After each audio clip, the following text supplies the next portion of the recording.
अंतरिक्ष से देखने पर हमारा आशियाना ये पृथ्वी किसी नीलमणि की तरह चमकती है।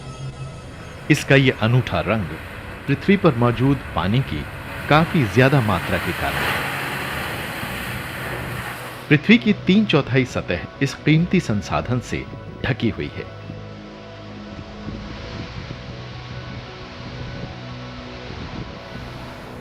पानी की गैर मौजूदगी में इस ग्रह पर जीवन बचेगा ही नहीं।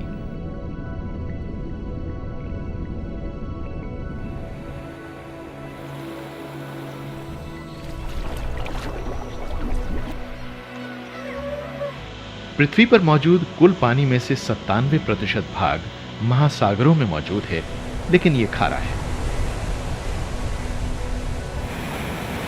कुल 3% जमीनी जल ही ताजा या लवण मुक्त है। इस 3% में से लगभग 2% पानी ध्रुवों पर हिम के रूप में जमा है। बाकी 1% में से आधा जमीन के नीचे है और बाकी आधा हमें बारिश, नदियों और झीलों की शक्ल में नजर आता है। ये 0.5% जल ही पृथ्वी की एकमात्र जलापूर्ति है। ये न तो घटती है न बढ़ती है, ये तो बस रिसाइकल होती रहती है। ये पानी बारिश की शक्ल में आता है, वाष्पित होता है और फिर पानी के कणों के रूप में बारिश की तरह वापस धरती पर बरस जाता है। ये प्रकृति का अनोखा जलीय चक्र है। बस यही 0.5% जल इस पूरे ग्रह को जीवित रखे हुए है। करोड़ों साल पहले जो पानी यहां मौजूद था, आज भी वही पानी हम इस्तेमाल करते हैं।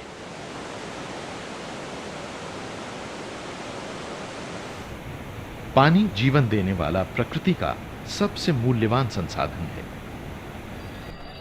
इसने महान सभ्यताओं का निर्माण किया है।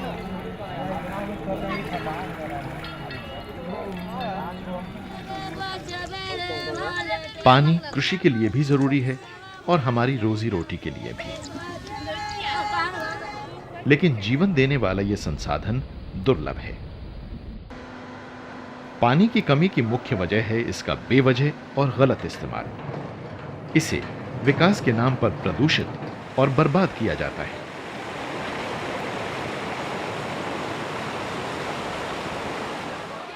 स्थिति काफी नाजुक है और ये और गंभीर होती जा रही है। आज दुनिया की 40% आबादी पानी का गंभीर संकट झेल रही है। पिछले 50 साल में हमने दुनिया के ताजे पानी के आधे भंडार को बर्बाद कर दिया है। ऐसा सारी दुनिया में हो रहा है। आज भी 2 अरब लोगों को पानी मयस्सर नहीं है।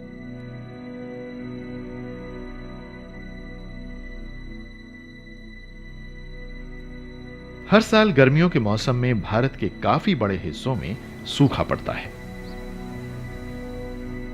भारत में पानी के सबसे बड़े स्रोत हैं हिमालय के ग्लेशियर, जो लगातार सिकुड़ते जा रहे हैं। कई इलाकों में तो बड़ी बड़ी झीलें हमेशा के लिए सूख गई हैं। हमारी विशाल और अब भी बढ़ रही जनसंख्या देश के ताजे पानी के संसाधनों पर जबरदस्त दबाव डाल रही है। अंदाजे के मुताबिक 2020 तक भारत में पानी की मांग इसकी आपूर्ति के सभी स्रोतों से आगे निकल जाएगी और इसके नतीजे में हमें और कम पानी नसीब होगा।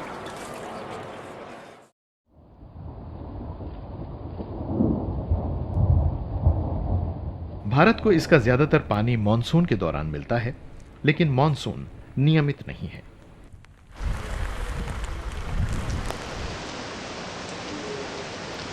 किसी साल तो खूब बारिश होती है और किसी साल मॉनसून हमसे मुंह फेर लेता है। लेकिन मॉनसून के न आने के बावजूद इस कमी को पूरा करने के लिए पर्याप्त भूमिगत जल होना चाहिए। लेकिन बदकिस्मती से यह सप्लाई भी घट गई है। खेती के कारण भारत के ज्यादातर हिस्सों में भूजल का स्तर खतरनाक ढंग से गिर गया है। हमारे देश की ज्यादातर जमीन की उर्वरा शक्ति घट चुकी है। इस पर जब भूजल का अंधाधुंध इस्तेमाल किया जाता है तो बारिश में सालाना थोड़ी सी कमी भी गंभीर सूखे की वजह बन सकती है। भारत का लगभग 68% हिस्सा सूखे की आशंका वाला है।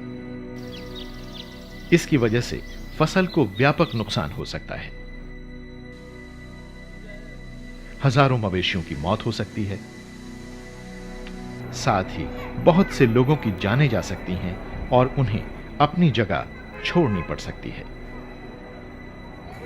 भारत में मवेशियों की काफी तादाद है और जब ये जानवर हद से ज्यादा चराई करते हैं तो उससे पूरे देश में ही जमीन को गंभीर क्षति पहुंचती है। वनों की कटाई से पानी का स्तर और भी नीचे चला गया है। जंगलों और वनस्पति का सफाया हो जाने के कारण पानी जमीन में बिल्कुल भी नहीं समा पाता और इन इलाकों में बरसने वाला पानी सीधा समुद्र में बह जाता है। इससे मिट्टी का भी भारी कटाव हो रहा है। हर साल लाखों टन उपजाऊ मिट्टी बर्बाद हो जाती है।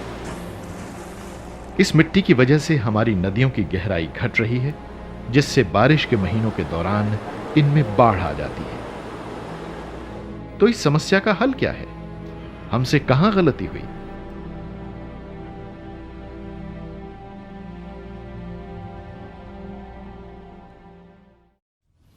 दरअसल हमारे लिए यह जरूरी है कि हम वर्षा और पानी के इस चक्र को समझें। इस तरह के वनों की वजह से ही वर्षा होती है और मौसम में तब्दीली आती है। ये स्पंज की भूमिका निभाते हुए पानी को सोखते हैं और उसे जमीन में बनाए रखते हैं। ये पानी जमीनी जल स्तर को बहाल कर देता है। जमीन में मौजूद पानी धीरे धीरे जलधाराओं में पहुंच जाता है और ऐसा बारिश खत्म होने के काफी बाद होता है। बहुत सी नदियों में सारा साल पानी रहता है क्योंकि भूजल उन्हें जीवंत बनाए रखता है। खेती की वजह से कृषि योग्य 65% पानी खत्म हो जाता है। अभी कुछ ही दशक पहले तक बहुत से गांवों में कई तालाब और पानी के भंडार थे।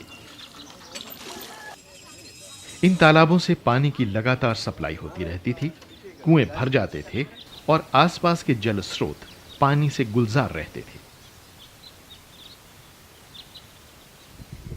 यहां तक कि राजस्थान जैसे रेगिस्तान में भी वक्त की कसौटी पर खरी उतरी पानी को इकट्ठा करने की पारंपरिक प्रणालियां लोगों की जीवन रेखा थी, लेकिन बदकिस्मती से अब ये मौजूद नहीं है। सरकार ने पाइप के जरिए पानी सप्लाई करना शुरू कर दिया है, जिसके कारण इन पारंपरिक तरीकों की अनदेखी हुई है। राजधानी दिल्ली से तो विशाल यमुना नदी होकर बहती है, फिर भी सरकार लोगों की पानी की मांग पूरी करने में नाकाम रही है। दिल्ली के कुछ इलाकों में पानी हर रोज कुछ ही घंटों के लिए आता है, जबकि कुछ इलाकों में तो ये आता ही नहीं है। पानी के बंटवारे के मामले में भी काफी भेदभाव है।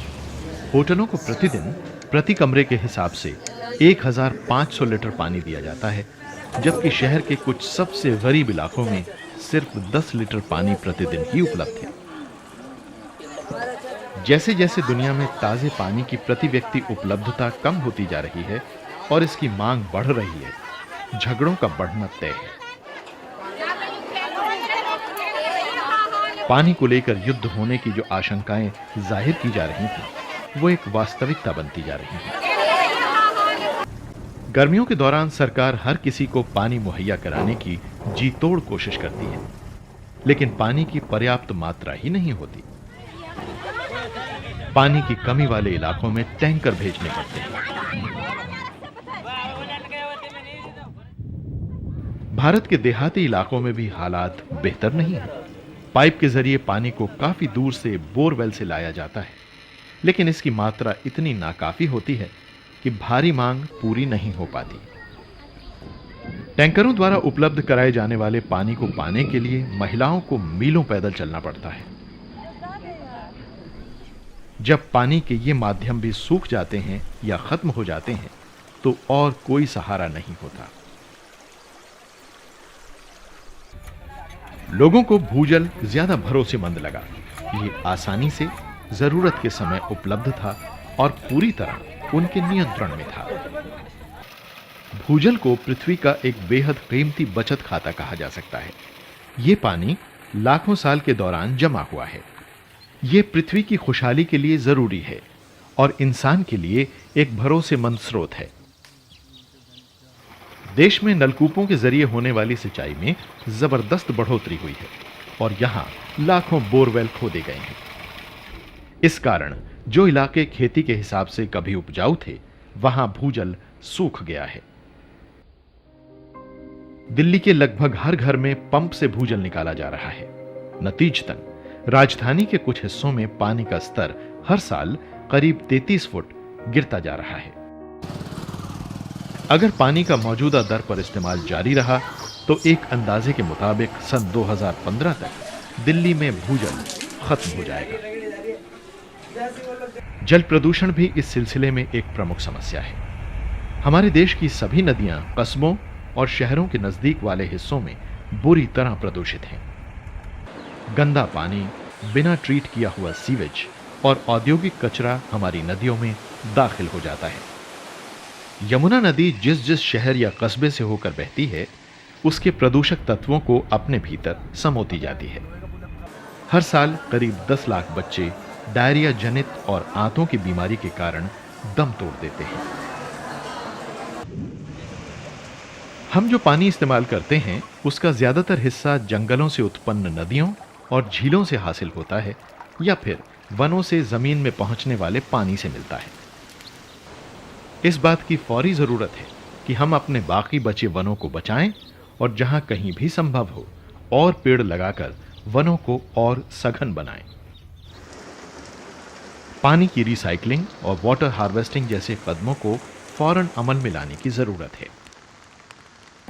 हमें यह सुनिश्चित करना होगा कि औद्योगिक इस्तेमाल के लिए नदियों से जो भी पानी लिया जाए, उसे रिसाइकल करके शुद्ध किया जाए और तब उसे वापस नदियों में छोड़ा जाए। देश में जल संसाधनों के प्रबंधन, बंटवारे और योजनाकारी के लिए मूलभूत परिवर्तनों की फौरन जरूरत है। अब यही एक तरीका है जिसके जरिए हम भारत की नदियों की पवित्रता और इसके पर्यावरणीय संतुलन को बहाल कर सकते हैं। पानी को साफ और शुद्ध बनाने में हम सभी मदद कर सकते हैं। घरों में इस्तेमाल होने वाली कई चीजों में कई खतरनाक पदार्थ होते हैं। हम ऐसे खतरनाक घरेलू रसायनों को नालियों, सिंक और टॉयलेट में न बहाएं। यह सुनिश्चित करें कि आपके घर में पानी की लीकेज न हो। जब आप ब्रश कर रहे हों या दाढ़ी बना रहे हों तो नल को खुला न छोड़ें। बेवजह टॉयलेट में फ्लश न करें। फ्लश की टंकी में ईंट या कोई और ऐसी ही चीज रख दें ताकि हर बार के फ्लश के दौरान 2 लीटर पानी बचाया जा सके। कार को धोते समय बाल्टी से पानी लें, होस पाइप से नहीं। जिस पानी में सब्जियां और फल धोए गए हों, उसका इस्तेमाल पौधों में डालने या फर्श साफ करने के लिए किया जा सकता है। अपने ड्राइववे और चलने वाली जगह को पानी से धोने के बजाय वहां झाड़ू लगाएं और पानी को बचाएं। पानी की ये बचतें मामूली लग सकती हैं, लेकिन आपके द्वारा बचाई गई एक एक बूंद बेहद मायने रखती है। पानी बचाने का एक सबसे महत्वपूर्ण तरीका है बारिश के पानी की हार्वेस्टिंग। इसमें बारिश के पानी को इमारतों की छतों पर इकट्ठा किया जाता है और फिर बाद में इस्तेमाल करने के लिए जमीन के नीचे जमा कर लिया जाता है। भूजल के स्तर में गिरावट को रोकने के लिए बारिश के पानी की हार्वेस्टिंग बहुत ही जरूरी है। इसके अलावा कृषि क्षेत्र में भी पानी को बचाया जाना आवश्यक है। सिंचाई के दौरान भी काफी पानी बर्बाद होता है। ऐसे में करीब 50% पानी सीपेज या भाप बनकर उड़ जाने की वजह से नष्ट होता है। स्प्रिंकलर या ड्रिप सिंचाई प्रणाली जैसी कम पानी इस्तेमाल करने वाली विधियों का भविष्य में इस्तेमाल किया जाना चाहिए। खेतों के किनारे पेड़ों और झाड़ियों को उगाया जाना चाहिए। इससे हवा की रफ्तार कम हो जाती है और मिट्टी का कटाव और पानी का भाप बनकर उड़ना भी कम हो जाता है। इससे बारिश का जोर भी कम हो जाता है और वर्षा जल मिट्टी के भीतर प्रवेश कर जाता है। पानी की कमी, सूखे और अकाल का सामना किया जा सकता है, बस जरूरत है तो जमीन और पानी के बढ़िया प्रबंधन की।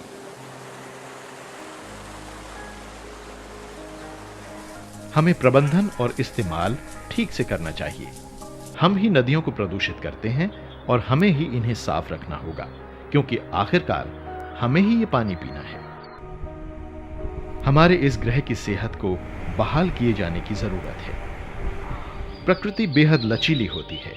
अगर हम इसे मौका दें तो ये अपने जख्मों को अपने आप भर सकती है।